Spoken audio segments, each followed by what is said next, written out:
para mirar estas cuestiones, así como hacen los bancos cuando van a dar un crédito. Y los signatarios aquí dicen que van a estudiar estas cuestiones como parte de su proceso de inversión, así como los demás principios y aspectos para los dueños activos. Por ejemplo, la revelación pública, la aceptación de las reglas de la industria, etcétera. De modo que se comprometen a trabajar internamente y a través de la organización, así como participar externamente con otros para promover la transparencia en estas compañías. Esa es una de las cuestiones. Hay algo similar al proyecto que algunos de ustedes han oído, la revelación del carbono. Hay un informe que apareció el lunes en Nueva York. El CDP es una compañía sin ánimo de lucro en el Reino Unido que insiste en una mayor revelación sobre las cuestiones ambientales o del carbono. Y ahora hay signatarios del CDP, 534 inversionistas que representan 64 trillones de dólares en patrimonio. 64 trillones de dólares es un número enorme. Entonces eso quiere decir que básicamente son la mayor parte de los fondos de pensiones y fondos financieros. Nosotros fuimos los autores de ese proyecto y hicimos la investigación en los últimos 5 años. Esto sigue creciendo. Esto es otro ejemplo de cuál es la fuerza promotora para realizar estas investigaciones. Otros ejemplos son la regulación o reglamentación en Europa, en Inglaterra. Hace 8 años había un requisito para que los fondos de pensiones declararan qué tipo de gobernanza, de investigación habían hecho sobre las cuestiones ambientales en su proceso. Era aceptable decir que no lo hacían. De modo que no era un requisito, pero sí tenían que revelar si lo hacían o no lo hacían. El efecto de esto es que cambió el comportamiento y los financieros empezaron a estudiar esto. Y hay otras regulaciones específicas en los Estados Unidos que requieren ahora mayor revelación sobre las cuestiones ambientales a nivel federal. También hay ejemplos en otras partes del mundo, en las bolsas de valores, de que necesitan revelar las cuestiones que son importantes para sus inversiones. Hay muchos asuntos que mueven esta cuestión.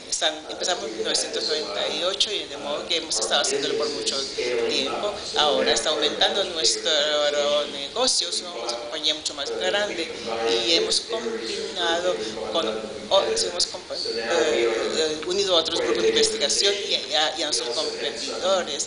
Somos una organización muy grande. Tenemos Quasar, Bloomberg, que ahora tiene un terminal.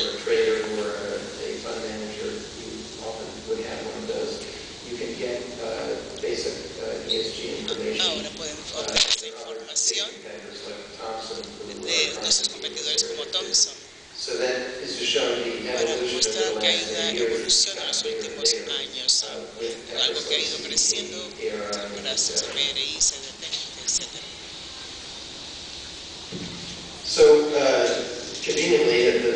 Entonces, los demás oradores han hablado de las externalidades. Y una manera de mirarlo es que son importantes y radica en que son diferentes en las industrias. Alex habló de materialidad, nosotros hablamos a cada uno de sus factores y hacemos nuestra propia evaluación sobre las cuestiones que sean más importantes para la industria y luego las analizamos. Puede que haya cuestiones ambientales o de gobernanza social, escogemos algunas para estudiar en detalle, pero nos centramos centrarnos en algunas nada más, no más de 5 cuestiones clave. You can actually, doesn't show up that well. One way to describe how this ESG investing works is cómo funciona ESG, inversiones, es que hay dos parámetros. A la izquierda la dimensión financiera y a la derecha la dimensión de valores.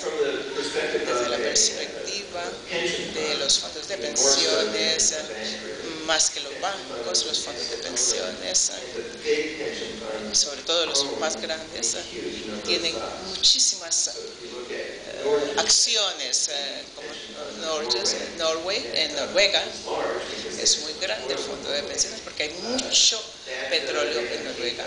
Tienen 8.000 acciones, tienen la mayor parte del mercado. Eso les da un concepto de un propietario universal que tiene una gran parte de la proporción del mercado que se estaría muy afectado por externalidades de cualquier otro propietario.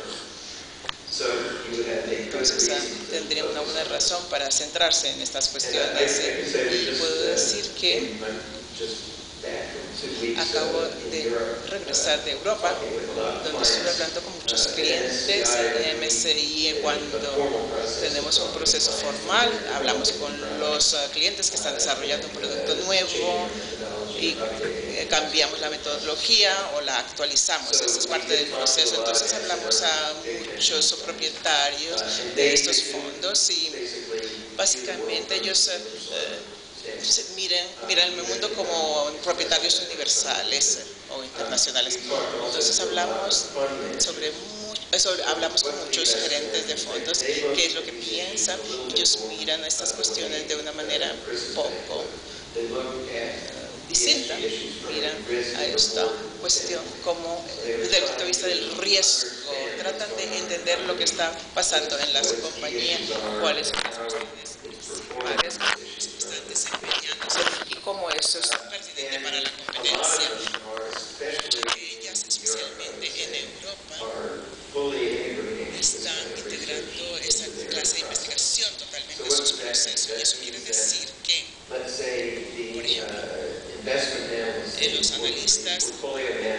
analistas de cartera, de riesgo, hacen una recomendación para que se invierta en unas ciertas acciones, y como parte de las recomendaciones allí en el memorando tienen que hablar de los riesgos ESG de la compañía y calificarlos.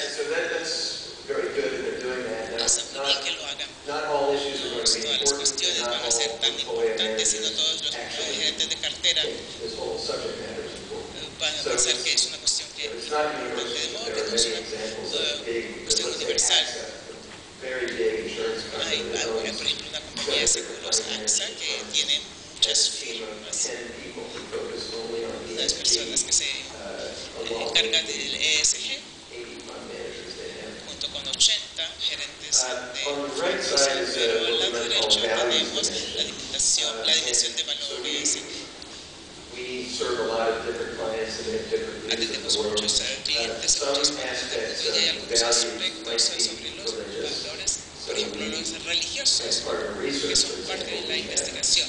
Tenemos católicos y otros. Y algunos en este momento en Europa posiblemente están hablando de las bombas de racimo, las compañías que se ocupan de las bombas de racimo y las compañías que fabrican minas quebrapantas. Básicamente, va contra los nacionales, y en Europa casi todos los gerentes de fondos, independiente de su perspectiva, están contra las bombas racimo. Entonces eso tiene mucho que ver con la inversión que vayan a hacer. En los valores también intervienen otras cosas. Veamos el fondo de Noruega, que son líderes en eso. Ellos están muy preocupados por el trabajo infantil, las cuestiones de derechos humanos y demás cuestiones conexas. Ellos incluyen estos valores en sus